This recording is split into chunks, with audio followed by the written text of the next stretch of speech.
अहानबदे यमना मरुइबा पाव अमा अपडेट थमजगे मयंग इम्फाल की ओइना ngasi hing nong yai degi pung 12 gi general strike lauthokre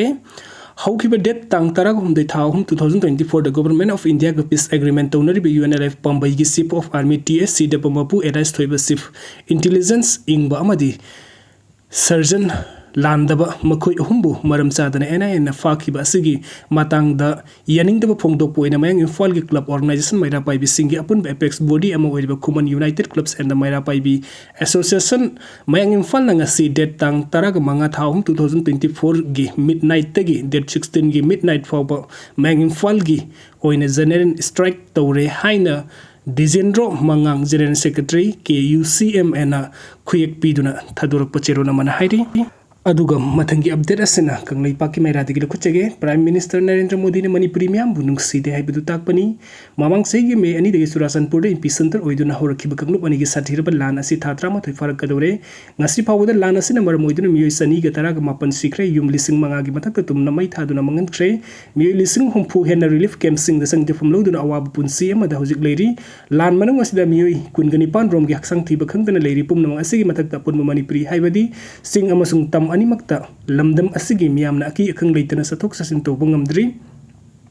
oiriba phibam asida Bharat ki Prime Minister Narendra Modi na wahi ama phawba ngasi phawba hairakta si manipuri miyam bu karisu leitana khalli nungsidi haibadu thabuk nu ulakpani haina lawbayai oiriba phibam asida manipuri gi BJP lenga na Prime Minister Narendra Modi bu nongdol pakna wangna thagatli mahakna manipuri gi damakta tongan tongan behiram kaya da sokot pa kairakta pukhat pirak liba asigi laman manipuri miyam na singpham thok i haina Chief Minister N Biren na sauthok na haijari mikap miraw khun na nilaba manipuri gi hojik oiriba phibam asida daragni pan suba lok sabha mikhal pangthok na balengak na semsari lan thok liba maisak lebe state amada matau karamna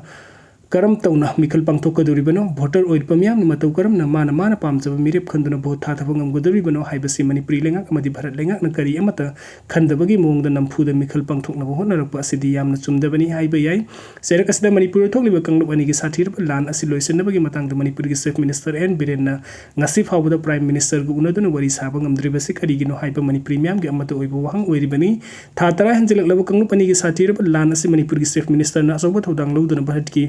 Prime Minister Narendra Modi unaduna loisinaba hotna pham thokpani adubu lawpham thokpa thodang asi Chief Minister amadi Prime Minister ani makna suklo loduna leiri masimang na mek seng takli badi Chief Minister amadi Prime Minister ani ne manipuri praja miyam bunuk side manipuri kaining daga kaijau mai sakning daga sakso waning daga wajau haina khanduk laga ningai dana leithokpani haiba yai kanglup baligi lan asi sikhiba miyoi sani ga taraga mapan asi Bharat macha oidrabra haibasi Prime Minister Narendra Modi amadi Chief Minister N Biren na khangpham thokpani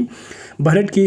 mapung lam amadi Prime Minister Narendra Modi gi maramdam oiriba Gujarat ta maram sadana misimina thopa matam ti mikup ama phawba panthaba leitana awaba phongdo iloina na ain gu oiba thabuk lokhatuna pifam thokpa serak adupi madura manipura thatra ma thusuda kadoreba phawba thokliba satir kanglup ki irang asi loisenaba hotna dana nampu da Lok Sabha election pangthokna hotna ba haibasi Bharat lengak na ngammi haiduna nampu sasan ki thabuk adu sathanaba hotna rekpani manipuri miyam na pamli badi Prime Minister masamak na manipur da laktuna manipur thokliba kanglup ani gi lan asi loisena hotna ba haibaduni maduna lan loisindringi marakta nampu da mikhal pangthokna hotna rakpa haibasidi Prime Minister na manipuri miyam bu karisu leitena khalli asumba sengba thabuk toba pamde haibadu takpani haibayai video sing bibagi damakta mayam pumnang pu mukha na thagachari no update ki damakta online Manipur YouTube channel na sibu nuksibu na subscribe to thank you